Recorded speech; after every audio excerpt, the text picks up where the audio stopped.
लहलहाती फसलों से धरती, हर चेहरे पर है मुस्कान, खुशहाल हुआ है अपना किसान, पंजाब किसान।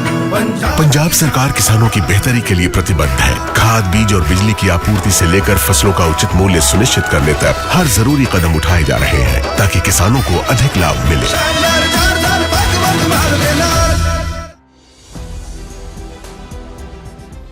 दोस्तों, भाजपा के अंदर ऐसी भगदड़ मचेगी कि सिटिंग मंत्री इस्तीफा दे देंगी, इसकी तो गुजरात लॉबी ने कल्पना नहीं की होगी। चुनाव से पहले भाजपा बंगाल से लेकर असम तक अपने ही बनाए जाल में बुरी तरह फंस गई है। एक तरफ ममता बनर्जी और अभिषेक बनर्जी ने ऐसी रणनीति बनाई है जिससे सियासी खलबली मची है, तो वहीं दूसरी तरफ खबर सामने आ रही है कि भाजपा के मंत्री ने अपना इस्तीफा थमा दिया है। न सिर्फ इस्तीफा दिया है बल्कि भाजपा के खिलाफ बिगुल भी फूंक दिया है। सबसे पहले बात इस्तीफे की करेंगे, उसके बाद ममता बनर्जी ने आखिर ऐसा क्या कर दिया है कि अमित शाह को बंगाल आना पड़ रहा है, उसकी बात करेंगे। नमस्कार दोस्तों, मेरा नाम शिवानी पांडे और आप देख रहे हैं 4PM यूपी। दोस्तों, भाजपा के मुख्यमंत्री जो अक्सर हिंदुत्व की राग अलापते हैं, जिनके जुबान से अक्सर मुसलमानों के खिलाफ जहर निकलता है, उनका अब विकेट गिर रहा है। एक के बाद एक इस्तीफे हो रहे हैं। पहले विधायक ने इस्तीफा दिया और अब हेमंता बिस्वा शर्मा के हाथों में मंत्री ने अपना इस्तीफा थमा दिया है। नाम नंदिता गरलोसा है, जो हेमंता बिस्वा शर्मा की सरकार में मौजूदा मंत्री थी। इनको खेल मंत्री का पद मिला था, लेकिन असम चुनाव से पहले इन्होंने अपना इस्तीफा दे दिया और कांग्रेस पार्टी में शामिल हो गई और अब कांग्रेस के टिकट पर भाजपा के खिलाफ चुनाव लड़ेंगी। कांग्रेस ने इनको असम विधानसभा चुनाव में हाफ लोंग सीट से टिकट दिया है। इनके इस्तीफे की वजह यह है कि मंत्री होने के बावजूद भाजपा ने टिकट काट दिया, जिससे भयंकर नाराज हो गई। हेमंता बिस्वा शर्मा मनाने के लिए एड़ी चोटी का जोर लगा रहे थे। नंदिता के घर तक गए, लेकिन कोई बात नहीं बनी, खाली हाथ लौटना पड़ा। दोस्तों, इससे पहले एक और जोर का झटका बीजेपी को लगा था। भाजपा के विधायक निहार रंजन दास ने भी इस्तीफा दिया और कांग्रेस पार्टी का दामन थाम लिया।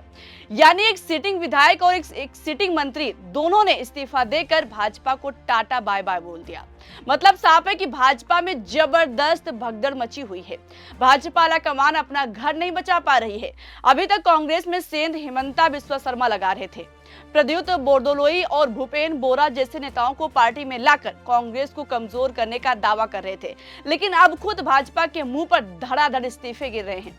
इस्तीफा देने वाले नेताओं की लिस्ट दोस्तों बहुत लंबी है, लेकिन आपको इस्तीफे की खबर गोदी मीडिया नहीं दिखाएगी, न प्राइम टाइम में खबरें चलती दिखेंगी। सवाल उठ रहा है कि आखिर इस सियासी बदलाव को देश की होनहार मीडिया चर्चा में क्यों नहीं ला रही है। एक तरफ असम में इस्तीफों की झड़ी लगी हुई है, तो वहीं दूसरी तरफ बंगाल में ममता बनर्जी ने ऐसी रणनीति बना डाली है कि दिल्ली तक खलबली मची हुई है। ममता बनर्जी और अभिषेक बनर्जी ने रणनीति बनाई है कि उत्तर बंगाल, जहां भाजपा की मजबूत पकड़ है, वहां चुनाव कैंपेन शुरू कर दिया है। इसकी कमान ममता बनर्जी और अभिषेक बनर्जी के हाथों में रहेगी और भाजपा की हर कमी और नाकामियों को जनता के सामने रखने की ठानी है ममता बनर्जी ने।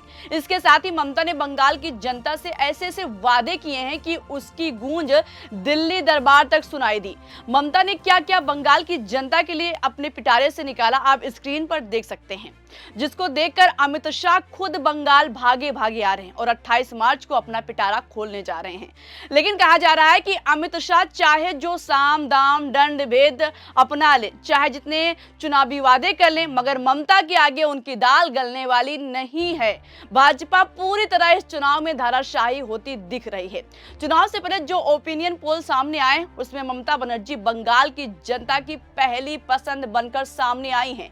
बंगाल की जनता चाहती है कि दीदी चौथी बार फिर सत्ता में वापसी करें और टीएमसी का वोट परसेंट भी लगातार बढ़ता ही दिखाई दे रहा है। दोस्तों, वोट वाइब और CNN न्यूज 18 द्वारा चुनाव से पहले किए गए इस सर्वे में बंगाल की 294 सीटों में से ममता बनर्जी की टीएमसी 184 से 194 सीटें हासिल करेगी, जो कि बहुमत के आंकड़े से काफी ज्यादा है।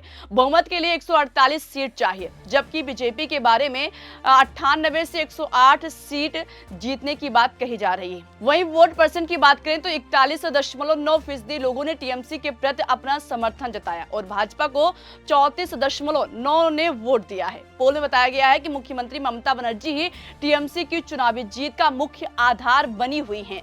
48.5% लोगों ने उन्हें मुख्यमंत्री के तौर पर चुना। ओपिनियन पोल से पता चलता है दोस्तों कि बंगाल में भाजपा की सबसे बड़ी कमजोरी पार्टी के अंदर की फूट है।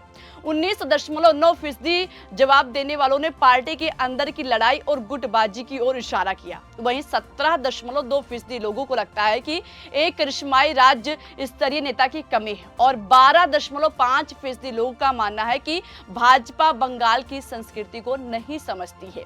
यानी दोस्तों कुल मिलाकर अगर सर्वे की बात की जाए तो मोदी के चाणक्य साहब जो बंगाल चुनाव की कमान अपने हाथों में ले रखे हैं, अमित शाह चाहे जो हथकंडा अपना लें, जितनी रणनीति बना लें, लेकिन ममता बनर्जी के चक्र के आगे सारे धाराशाही होते दिखने वाले हैं। क्योंकि इससे पहले मैट्रिक्स का जो सर्वे सामने आया था उसमें भी मुख्यमंत्री ममता बनर्जी की एक बार फिर सत्ता में वापसी बताई गई है।